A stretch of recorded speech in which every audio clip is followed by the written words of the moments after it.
Talk about it. Yeah, we'll go ahead and jump in.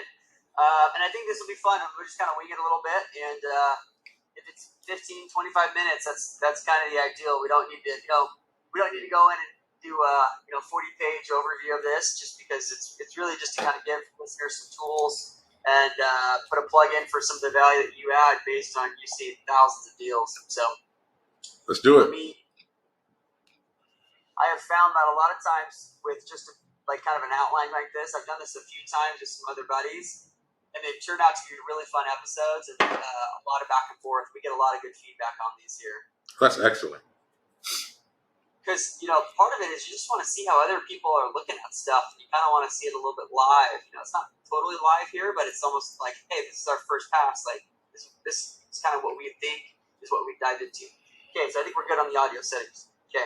Awesome. And like I said before, what I'll do is I'll just jump in, say, Elliot, welcome to the show. I won't do a big, long intro now. I'll do it previously. I'll mention regarding due diligence, and we'll do it from there. But, okay. I'll just do the brief intro, and we'll jump in. So sounds great. Recording in progress. Elliot, welcome to the show. Good to be here. How are you? Awesome. So I'm super excited about this episode. Okay, Me so too. We got something special here. So, Elliot, you've seen thousands and thousands of deals. I've probably seen maybe a little less than that, hundreds of deals. And what we thought would be fun is take a deal and let's do a deep dive in just the listing and just do what we would do on a due diligence standpoint and how to evaluate something that doesn't have a lot of information. So we purposely picked, we have a software company. I'll do a brief intro about this, Elliot, and then we can dive in. Perfect. Just keep in mind, we've changed the industry, we've changed the numbers from a multiple, so all the numbers and margins will still, the numbers are different, but the margins are the same, and the industry is different, but most everything else is similar to a software company. So, and for the listeners out there, this is a software company that was for sale, but not anymore. But anybody listening to this probably won't be able to tell what business this is, right? So we've kind of masked most of the data. I'll do a brief intro, and then we're just going to riff on this and go back and forth of how we think about this type of an opportunity. So first off, it's a business-to-business software. It helps small businesses communicate with their customers online, through mobile, and kind of a variety of methods. The revenue was about $750, it's like $754. The profit was $325, so it gives you about 42% margins in terms of the net. I think they had 500 customers, and many are actually white labeling the software. How it's set up right now is just there's one owner, and one engineer. There's no support. Doesn't really require a ton of support. And I believe the dev is actually staying on board, or at least there's an opportunity to keep the dev on board. That's always a big thing when you think about software companies, Elliot. I'm sure you see a lot is when the owner or the head person is doing all the dev and then they decide to leave and move on. Okay, so I think the dev is staying on board. Churn is about 13%. What we don't know is I don't know if that's monthly or annual. If it's monthly, that's really quite high. I think it's annual. So that's not too bad with this smaller B2B software space. You really want to be in the churn rate of sub 20, and if they're at 13 for the whole year, that's actually pretty good. The lifetime value of the customer is actually 7x what the CAC is, the cost or the customer acquisition cost.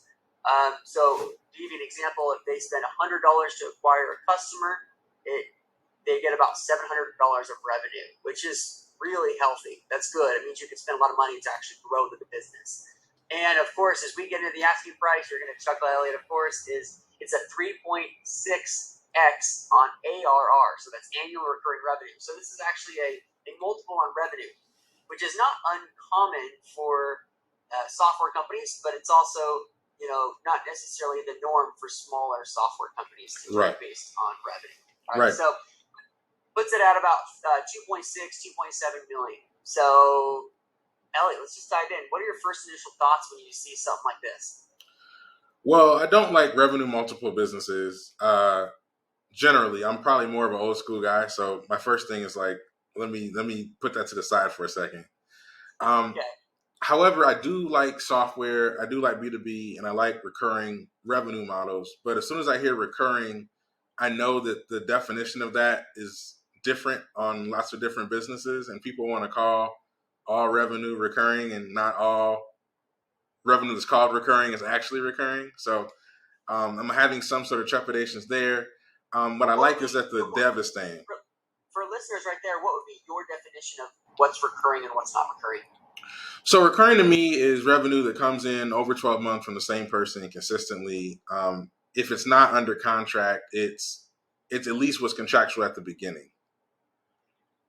What's not recurring is oftentimes if you have a customer that sort of spends with you every month, but it's different amounts and there's no contractual component to it, then a lot of people will call that recurring because it happens on a repeat basis, but it's not really recurring.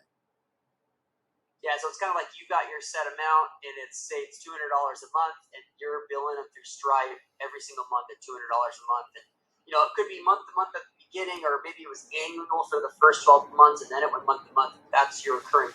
But if it goes from 200 to 300 to 100 to 250 and back down because they're using different levels of your service, that's more of a service-based company, not software, from my understanding. Exactly, and from a diligence perspective, you're not going to know that at this point, but it's something to put on your list of things you need to understand before you go too serious with the business. I love that. So, go ahead. Those are the main things I'm thinking right off the bat before I do anything else. What about you, Ryan? Did anything stick out to you? Yeah, so I like the high margins and the fact that he's got the customer, the lifetime value of a customer is 7x his CAC, his cost to acquire a customer. That is fantastic to me. I usually don't see it that high with this type of a smaller business, that's doing less than $1 million a year in revenue. But usually I see their CAC is a lot higher. So to me, that was my first thought is, okay, I would want to know if the owner is a marketer. Because a lot of times what I have found with these smaller softwares is you're engineer heavy, but less on the marketing. And I looked at their pricing, and I can't remember exactly their price now, but I thought they were very underpriced. And a lot of times that's an engineer who's actually coming up with pricing. I'm not trying to knock engineers, but they're thinking more of the product and less on the marketing side. And I'm approaching it as like, where are the levers that I can pull, right? And, right. I think you could actually increase. I want to say it was like $100 or $150 a month or something. I think with what you're doing with this type of a software, I think you could increase pricing by 30 to 50%. Pretty substantial. And maybe you don't do that on the current customers, but I think you could do that on anybody moving forward. Or that it will also cut back on your churn in the short term. If someone knows that pricing has increased and they have a sweetheart deal, they're not going to be able to get that. So my first thought is I would want to know if he's heavy on the product, or if he's heavy like as a developer, or if he's heavy on the marketing. And my gut tells me he's a lot more project manager. I know he doesn't develop, but he is an engineer that does, but he's heavily involved in the product, which means I think from a marketing standpoint, there's opportunities there. Yeah, I'd agree with all those things. So if I put my diligence hat on, so two things I think are really important to know for those that are kind of considering how do you look at deals. So Ryan and I looked at 5 or 10 page kind of confidential information memorandum and 1 year of annual financials, and that's what we're going off of. So very, very limited data. But that's typical. So what the heck do you do with this? So for me, if I put on my sort of buyer diligence hat, I sort of list out the things that I would need to believe and trust to want to pull in a full price offer, right? Because I'm thinking, okay, if they want 2.6, I can't come in and say $1 million, right? Maybe I can say a little bit lower, but I can't come in super lower. So what do I need to believe to offer a full price offer? And that's kind of how I think about it. Ryan, do you come at it any kind of different way? Exactly. I was going to say the same thing. Is like, there's going to be a couple, probably 2 to 3 points on every single deal that if they're not true or they don't hold up, then nothing else matters, right? So anytime in due diligence, you want to check off those 2 to 3 things as quickly as possible. And I think your question of, annual recurring revenue, what's recurring and what's not, and you want to verify the revenue. If they've got 500 customers, we want to make sure they have 500 customers because if you get under the hood and all of a sudden they only have 250, right? Well, it doesn't matter anymore. Then you want out, right? Right. So before you hire your attorney, before you hire your CPA, before you hire all these things, and maybe bring on a CTO to look into the dev and the code, what are the things that could absolutely kill the deal all the way through the entire deal? And once you verify those, then you start investing a little bit more time and energy and a little bit more. So those are the first things that I would say is like, revenue, make sure it checks out. They actually have the amount of customers that they say, define what is their churn and what is their annual recurring, what's their definition of recurring revenue. Yep. I think that's totally right. I mean, you don't have enough financials to know if that's solid. So you need to go get a diligence professional to help you with checking out the financials. You're not going to know for sure if they're good or not. I think Ryan already talked about revenue and talked about the number of customers. The other piece that struck out to me was a 7x lifetime value to customer acquisition cost. Again, it's very dependent on what somebody includes in their customer acquisition costs and how do they calculate the customer lifetime value. And a lot of people make, let's call it mistakes with those numbers. And so I'd want to sort of check and see if it's really 7-1. And then Ryan's comment was spot on. If the owner is a marketer, then he's wearing two hats. If that person's going away and you're going to run this and you're not a marketer, you're going to have to pay for that marketing mind. And so a portion of that person's salary should go into a customer acquisition cost, but likely it's probably just direct costs they spent in marketing, not labor. It would be my hunch. Yeah, I think this is a very common thing. I don't know specifically on this deal, right? But I see a lot of deals where like you've got a developer or somebody who comes in, builds a software for 2 years, they get the shiny object syndrome and move on to the next opportunity. Yeah. It's hard to know if did they get the shiny object syndrome because it got difficult and competition is really fierce and this is actually a crazy space and they're going against a bunch of VC money that can lose as much as they want to get to they're looking at growth, trying to get to their Series B and Series C. Right. Or does he really have the shiny object syndrome and he just moved on to the next thing and he kind of got bored? And I think I don't know of a good way to do that other than you just got to get on a call with the seller. Because that's a very important thing when you get into software, right? Not that everybody who's VC backed wins, but if you can spend a few $100 to acquire a customer, and a VC backed company can spend a few $1,000s to acquire a customer, you probably aren't going to win. So let me tell you about street level diligence. Because in this case, you can't really trust the seller because you're going to pay them $2 million if you believe them. So they have a huge incentive. I talk a lot about like, at the time of sale, even an honorable person has a huge incentive to lie when you're paying them, 4 to 10 times the lie. So people think about diligence as let's go do all this amazing analysis and go read an industry report and do all this kind of stuff. You might just want to go to, like, in this case, you should go become a customer of the company. See what their intake process is. See how clean they are in that. See what are their competitors. Don't always ask them because they're going to give you the ones that they're clearly beating. Go look for the same service somewhere else, and you may want to spend a little bit of money. $150 for a month, that's not crazy. Most softwares have an introductory period. You may want to go try out a couple of them so that you know personally how are the different services in this arena. And to your point, Ryan, let's go back to revenue multiples. I'm not going to go into valuation because I'll put somebody to sleep. But revenue multiples are for quickly growing companies. If you're paying a revenue multiple today, you have to believe that for the next 5 to 10 years, this business will be able to grow. And if you get into, like, you're trying out different softwares and either it looks like it's a commoditized thing that's going to go out of style, or new things are kind of similar that could be cheaper, or you just don't think this thing's going to grow at a fast pace, then even though other people are willing to pay a revenue multiple for this, you may be more skeptical because you don't see the growth.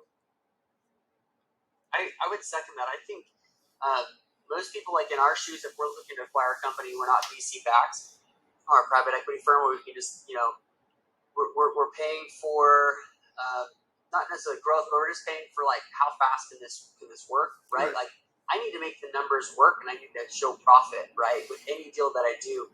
So the instant you have a multiple on revenue, the focus is on growth and not actually profitability. Right. And a lot of companies can do that if they've backed the right way and there's the right setup and structure. I would say most people who are listening probably can't afford to just go out and buy companies left and right. They're not necessarily raising tens of millions or hundreds of millions of dollars to be able to do that. So that is something that would probably take it off the table from the get go. let's dive into a little bit more about that street level due diligence. You kind of talked a little bit about becoming a customer, understanding the onboarding process. How would you go about like understanding an actual competitor? Because right, you ask someone, they're going to give you the 2 or 3 that they're killing, but they're not going to give you the 2 or 3 that they're actually worried about. Other than just doing a lot of Googling, is there something else that could be done to figure out who their competition looks like, or figure out maybe who one of their customers is so you can actually chat with them? So I'll give 2 examples. One's universal and one's to kind of get people in the mode of what street level diligence really is. So you can go to LinkedIn. So now that you have the company name, if you were the one that was looking at the company, you would now have the company name. So you can't solicit employees and you can't do that, but you can look and see where, if an employee is good in this particular company and they're somewhere else, so look at former people that used to work there. They're probably working at a similar company that might be a competitor. That'd be a great place to look. Additionally, when you go to LinkedIn and search for like the owner or the dev person, on the right-hand side, they list people also look for. Those people are probably working at competitors. And then I think Google is a great solution as well. Sometimes you have to get off the first page if it's a smaller software company because they're not going to be like the Google of their scenario. They're going to be more of a small player. So that's the first example. The second example, how to do street level diligence, and I'm going to use an example that's way away from software, but it's perfect for this. I was looking at buying a concrete company, like Ready Mix Concrete, when I was working at a private equity firm. And Ready Mix Concrete is interesting because it can only last in a truck about 45 minutes. So all the customers and the competitors are within like a half hour of the shop. And so I was looking at the pricing of somebody's concrete, and I wanted to know pricing for concrete. I could call a concrete investment banker and pay a whole bunch of money, or I just drove to 3 or 4 Ready Mix Concrete locations and asked them how much it costs for a ton of concrete, which was very much simple. My boss thought I was, cunning. I won't say anything better than that, but you got to sort of think about, like, get out of your like super business, I'm going to 10X this thing hat. How do you get in there? You know what I mean? Like, go take somebody to lunch, go offer somebody dinner, go find an OG that's been in the industry forever, found somebody who's bounced around a lot. Hey, I'll send you a $100 wine.com gift card to get, half hour of your time. I mean, I think if it's your money you're putting up, go figure it out. Yeah, this is like you said, this is a $2.5 million deal, right? What's a few $100 to sign up for the software, drive around for a couple hours to understand these things. What I have done is in situations like this is you can find out competitors, but also you just want to find similar companies that are similar size. So in your concrete example, right, or your ready-made concrete, you drive around, you can see the competition. I've also jumped on LinkedIn or just jumped on other associations and just figured out, okay, if I'm in, Denver, why don't I call someone in Seattle? The industries are going to be extremely similar, and there's no crossover. So if I'm talking to someone in Seattle, he's never worried that I'm going to take business from him. Right? Exactly. Yes. And you got to do it in a way where it's like, I'm happy to pay for your time, or happy to give you a gift card, wine.com, whatever it is, right? You're not trying to just be a leech and take people's time, but I think people really respect and they're going to give you the time of day. And if you nurture those types of relationships right, I think a lot of those people can become mentors. And I have seen a lot of people actually turn into investors when you actually just reach out to other people in the industry and say, hey, I just want some feedback on this. I know I can learn this industry, but I'm just trying not to get myself into a hole from the very beginning. So that's a great example. Like, if you're nervous about calling a competitor locally, find one way away, because they're not going to think of each other as competitors, and you're not going to threaten them. That's a great thing. People should really write that down in your notes. And the other thing, so let's kind of go back to software. It's like, okay, we got B2B, right? There's a wide range of size. I would actually talk to someone who's a similar size in B2B software and someone who's also larger. I'd want to talk to some product managers. And I have a background in tech, so that is my network, so to speak. But also, Elliot, like, just jump on LinkedIn and just start, okay, who's a smaller software company that I know, and then say, okay, who manages the product there? And you can even say, hey, can I hire you for $300 if we get further and you just spend an hour kind of deconstructing this product and tell me what's wrong with it, right? So it's okay. people are willing to be a consultant who aren't a consultant, especially if you're going to pay them a few $100 for their time. And Yep. maybe that's something to do a little bit down the road, but you just got to start thinking outside the box, because you're exactly right. You know, the little lie they tell you now is multiplied by 8x or 9x EBITDA. So Exactly. that's an incentive. Exactly. That's a big incentive. Yeah, it's just a little lie here, but then you multiply it by 8. It gets pretty big fast. You brought up a good point. I mean, and for listeners, you know, you might be saying, "Oh, I don't want to spend any money." I'm not actually saying that you even pay the person all the time. Most of the time, when I offer to pay for people's time, they don't want the money. They want the signal that I'm not there to be a leech, and I'm interested in reciprocity, and I'm willing to. Right? The people who you're calling are probably rich. They don't work on a single hour basis. Like your $300 is, you know, it's not going to help him like go buy his next boat. But when you show up to someone in that spirit of reciprocity, it gets you out of the fray.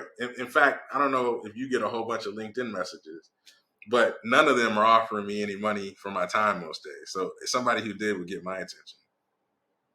I love that you said that. Yeah, I had to just stop checking LinkedIn messages. And every now and then someone will finally, figure out my email or whatever, track me down. And, a lot of times the people who do offer me money, I don't accept it, but I do take their call because I know they're serious, or they show me that they've done some sort of due diligence up to a certain point. And in this case, right, it's like you can show someone, hey, I've done X, Y, and Z on this ready mix concrete business or this software business. Here is what I'm lacking, and it's A, B, and C. And Sure. so you're outlining your exact questions of what you're doing and showing you come there. Yep.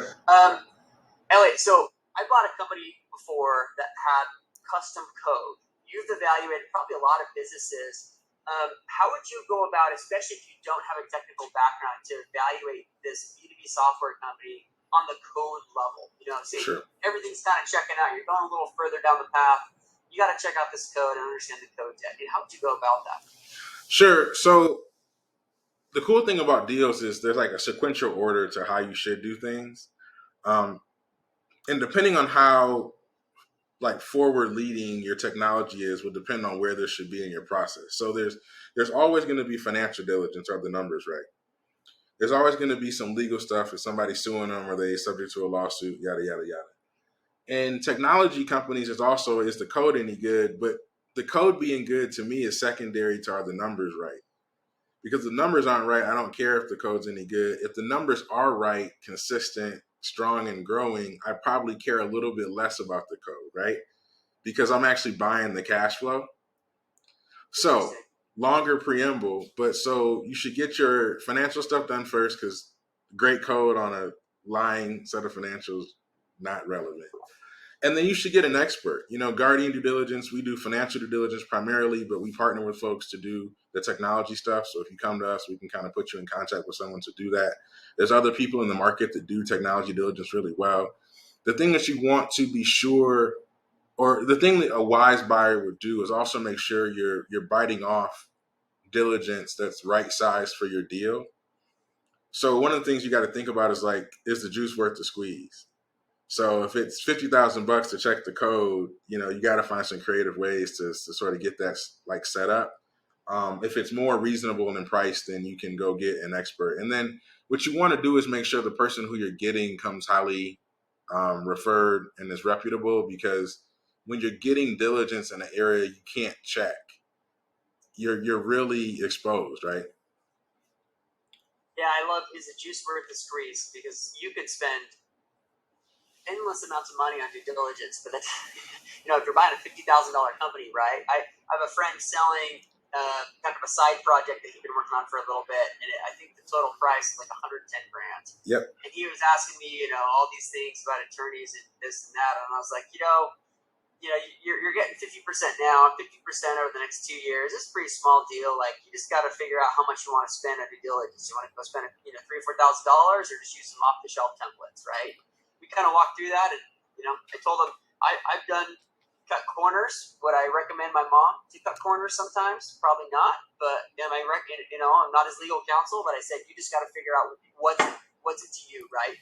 I think when you take a step back, everything is kind of evaluated on risk, right? And like you said, if it's a large I would say most listeners, a $2.5 million purchase, that's a large purchase for a lot of us, right? Yes. This is not some $100 million company buying, an ankle biter competitor. Exactly. So you got to figure out at what point do you feel comfortable with the deal, and then Yes. balance that with how much money you can afford to spend on Yes. this, and then at the timing of it. And it's an art.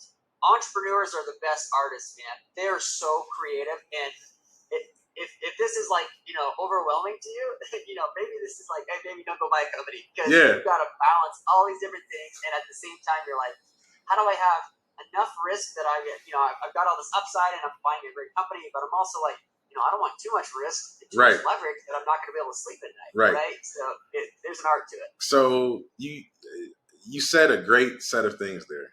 So when is diligence done is a question I get all the time. Like, when are you done with diligence? Because you can also maybe not spend any money, but take an infinite amount of time, right? And deals don't allow it.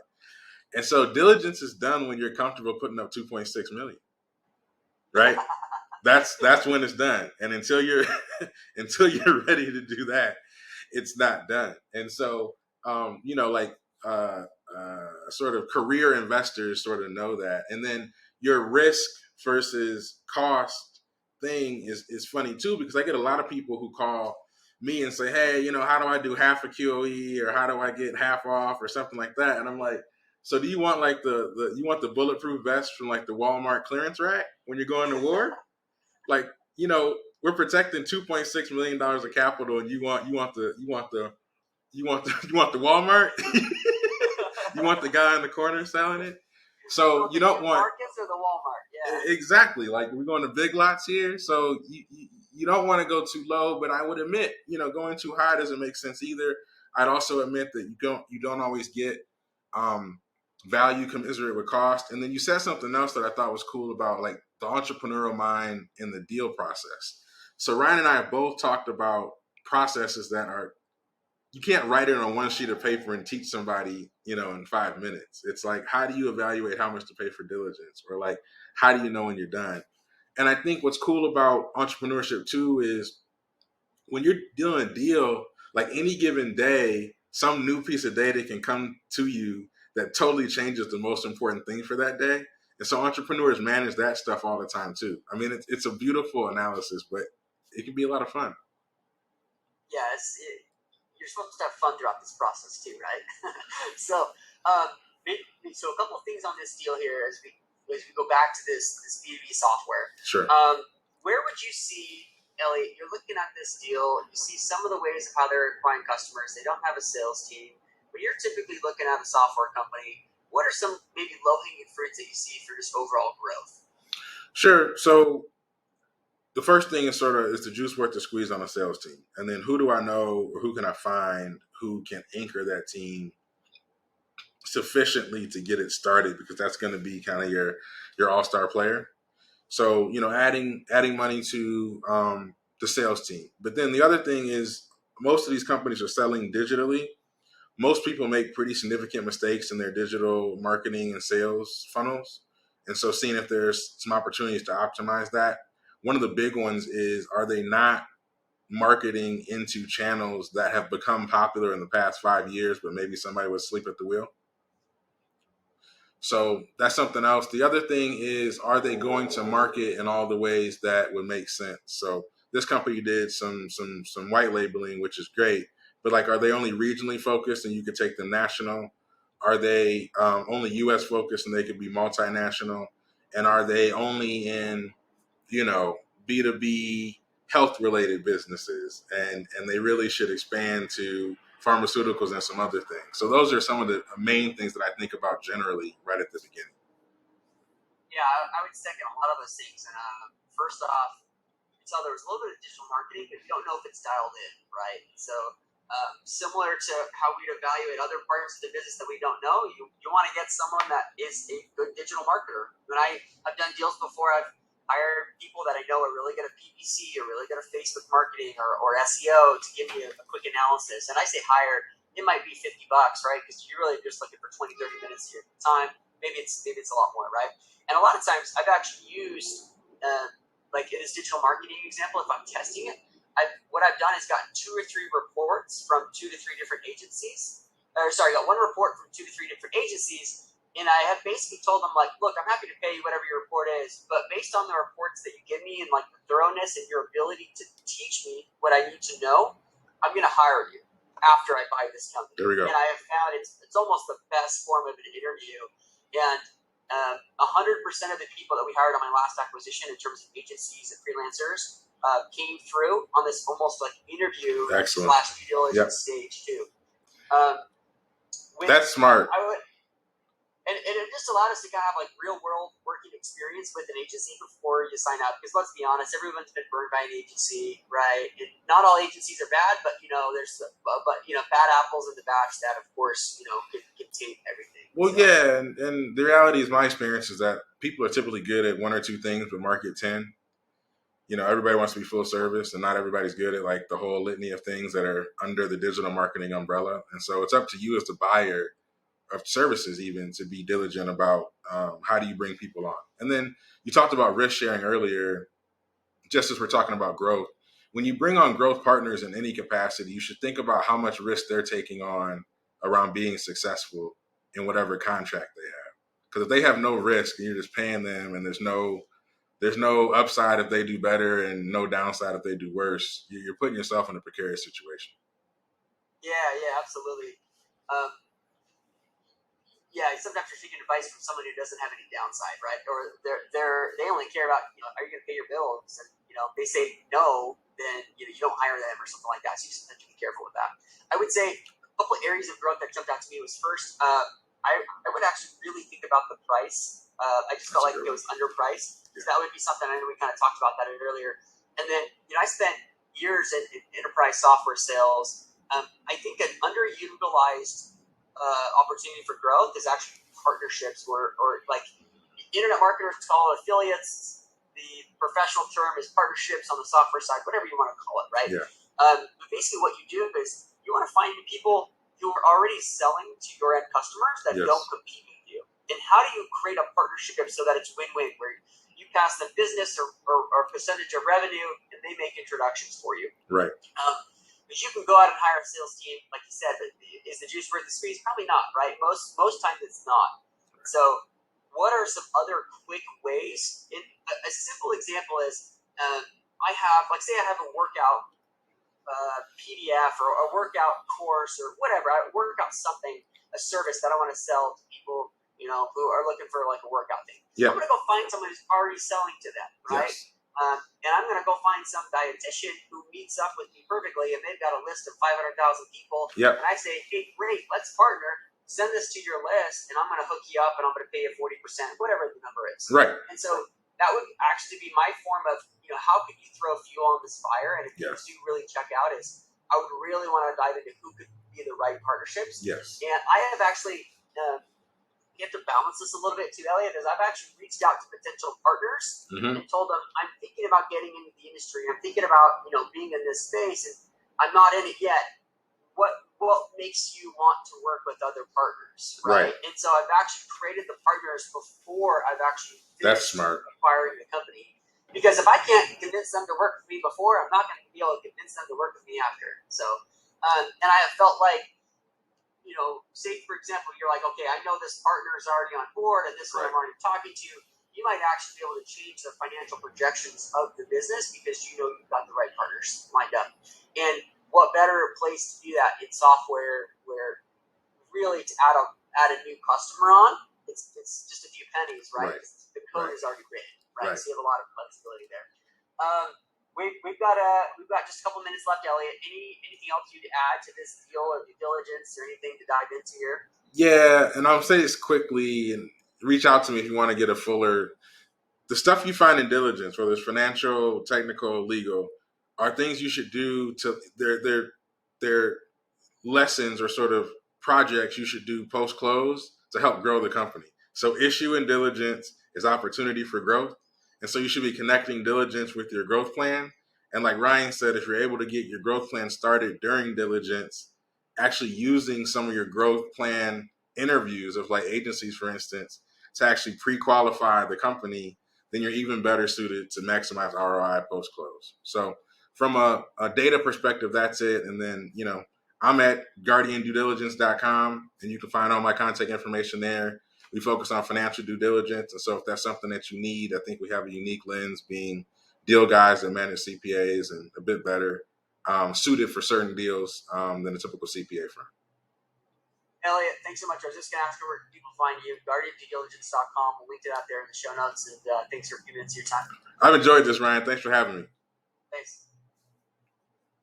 Recording stopped. Dude, that was awesome, man. I thought so too. That was like the kind of the banter back and forth. Like, I felt like it was a good flow.